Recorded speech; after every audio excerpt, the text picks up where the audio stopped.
episode knocked down. I am redoing this review because I had lost the sound bites and everything that I had, because I was trying to do a new system to come at you with some more detailed work and everything.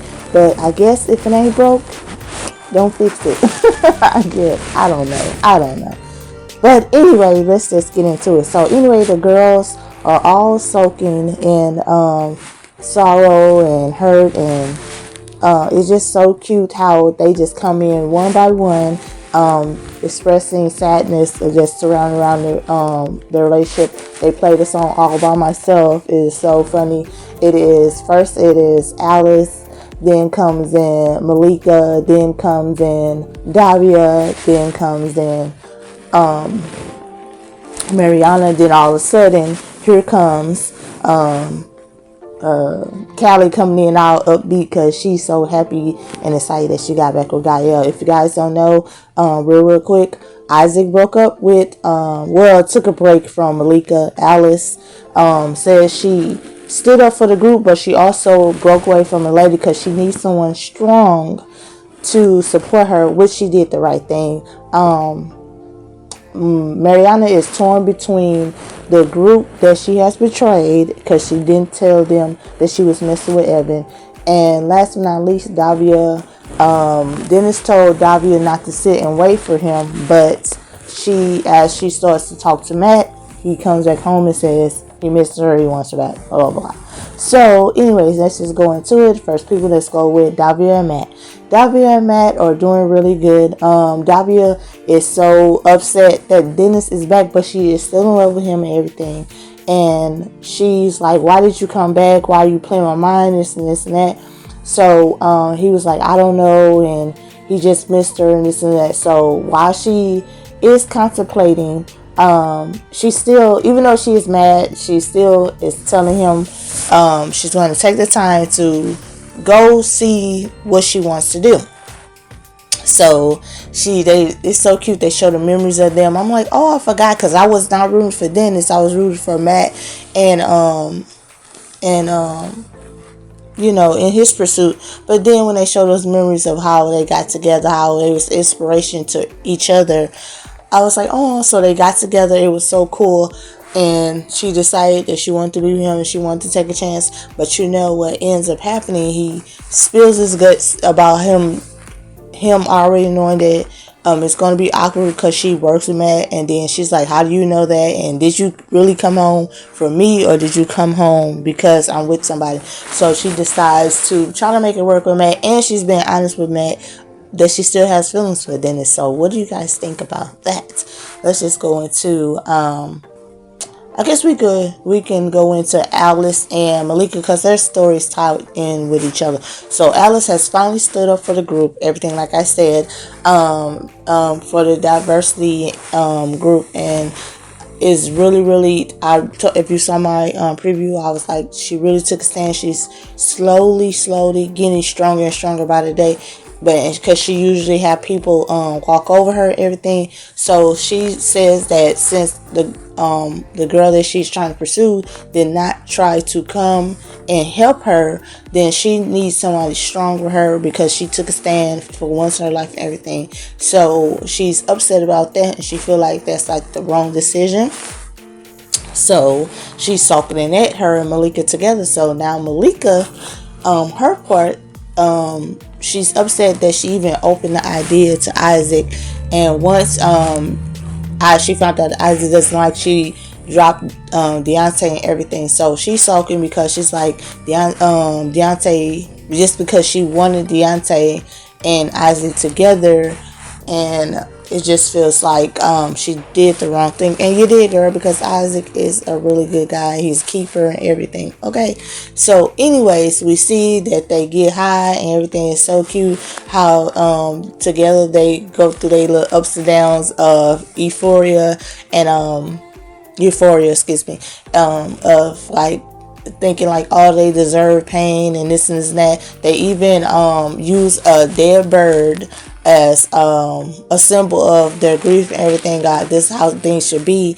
And then luckily the bird awakens, and they said, okay, you get down You get knocked down, you get right back up again. And they play like I think Chuwamba, a song. I think that's what it is. I get knocked down and had a little dancing. It was so cute. And then they felt free and everything. And whatever happens between them, they find out that Alice, in Alice's predicament, that Margaret Cho felt so bad for what the program was doing, how they was not backing up the diversity and trans people and everything.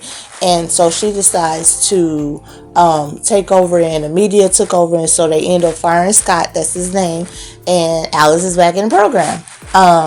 So yeah, so everything's all good in the world for her. So we get a call from Isaac. Malika is all happy, excited, and gleeful. But when she finally does FaceTime him, he said he's going to take the job that was 6 months out the state or whatever. But he was contemplating on taking it. But with this decision of what's going on with him and Malika, he needs that time to think. I think like that's a bad idea because I know that's a mature thing to do, but it's like you're going to leave and you're going to push this girl in the arms of someone that she already told you that she had interest and wants to pursue. Like, you know, she could have went behind your back and everything, but she didn't. Thank God. So it's not a positive. It could be a positive in life, but right now it's not positive for Malika right now and what's going on, because she really, really loves Isaac. And yeah, so that's how Alice and Malika's story ties in. Let's go with Mariana. Mariana, the group is upset and they want to sue Evan. They're upset at the fact that Mariana kept the secret from her and them and everything, and they feel like she's a traitor and everything because they left Spectate because of the bias and the bullying and the mistreatment of women, and which I might add, which I'm not taking up for Evan, he did rectify that by changing their pay grades and everything, right? And giving them more time with Absol, but that's not good enough for the girls. So in the midst of that, Mariana tells Evan he should settle, but Evan doesn't want to have a big PR incident because he's going public. He's with the IPO and everything. The girls use this leverage to tell their lawyer, which gets them a better deal than what they were asking for. And thanks to Mariana, you know, she feels like she's taking the girl's side. Even though she loves Evan, she's taking the girl's side because it's the right thing to do. And that's so mature of her and all, right? So, Evan even decides that he will secretly or be a silent partner in their investment so they can move further with the settlement. But what the girls and the lawyers decide to do, they want lost wages and everything, plus starter money for the app. They want anything else to do with Evan because Evan should have did the right thing in the first place. Okay, so they're excited. Evan tells Mariana he loves her, he wants to be with her, because she assumed that since she told the girls what was going on, that he might want to break up with her. I thought it was so sweet because I told y'all in my predictions that she makes him better, and he even uses those words. It's so crazy. So she goes back to the girls and they're all excited. And don't you know what? The girls did all of this and they push Mariana out the group because they can't trust her. And I'm like, you bitches, like, even she helped you on your feet and you stayed with her. You had nowhere to go because you didn't have any money in your savings left, and then you want to push out the group. But I understand that it's the right thing on their end because they can't trust her. But it's like, really, like, she did a lot of work on the app and everything. Okay, so good trouble. They show y'all in sequences. So I'm thinking like, okay, well, at least she still has Evan. What ends up happening, we see that in the background, as she decided to favor the girl, she also tells Evan that she can't be with him with the same reason that the girls give her, she gives to Evan. That he only can make the right decisions when he has to, not because he wants to. So it's so sad because you see that Mariana doesn't want to break up. I really hope that she can talk to Evan about this. He seems so heartbroken. I don't know. I just don't know. They just look so cute together. Okay, last but not least, Gaia, Isabella, and Callie. So let's just go with Callie and work. Callie and work. Kathleen is bothered at work by the FBI. Her group outside of Callie doesn't know why the FBI is so trying to arrest her and everything. But Kathleen is like a little shaken to work with Kathleen because she hasn't told the group that she has worked for many years, that Callie is representing them and not them. So in the midst of that, Callie tells her, like, I feel a certain type of way, and I don't want the boys coming at me. And so instead of making it short and sweet, Kathleen is very direct and tells them, this is my business, basically saying this is my business, but she loves all of them the same. So, they're going to say something to Callie about that. So anyway, the FBI,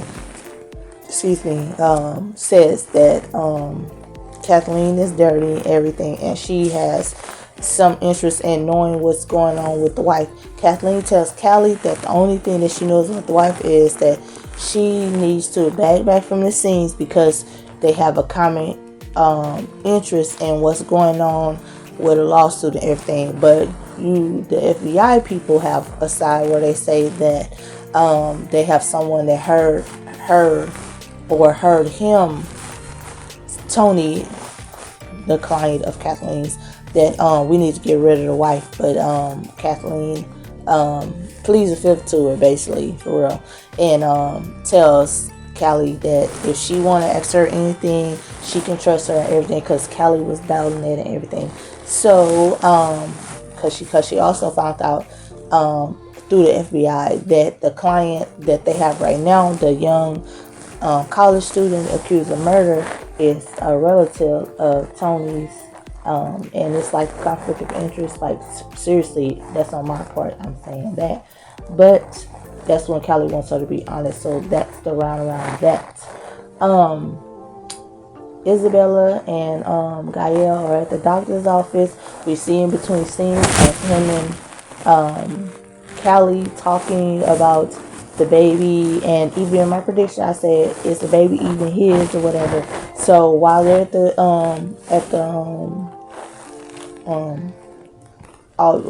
the doctor's getting an ultrasound, Callie suggests in the background that he take a test, but he's all sweet and everything. He doesn't know how to approach that, but he comes on and says, listen, I just want you to be sure that this is your kid and everything. The test is $1,700, wow, to see if the baby is his and everything. So in the midst of all the questioning, he finds out that her family has cut her off, and basically she is living out of the hotel. So he invites her to live with them. And of course, Callie is okay with the relationship. She says she likes complicating everything. So she's at his house trying to surprise him, trying to seduce him. But she doesn't know that he has invited Isabella over. And it was so cute that she pops up. But I feel like Isabella, I don't trust her. And I think that she's going to get in the midst of Gael's head, because Gael wants to do the right thing, everything, and sabotage the relationship. So I really think that next week, I haven't seen any previews, I really think that Gael's and Isabella's dilemma is going to push Callie into Jamie's arms, which I like Jamie. And I also like Gael, but yeah. So anyway, guys, tell me what you guys think. I appreciate it if you make it to the end. I'll talk to you soon. Peace.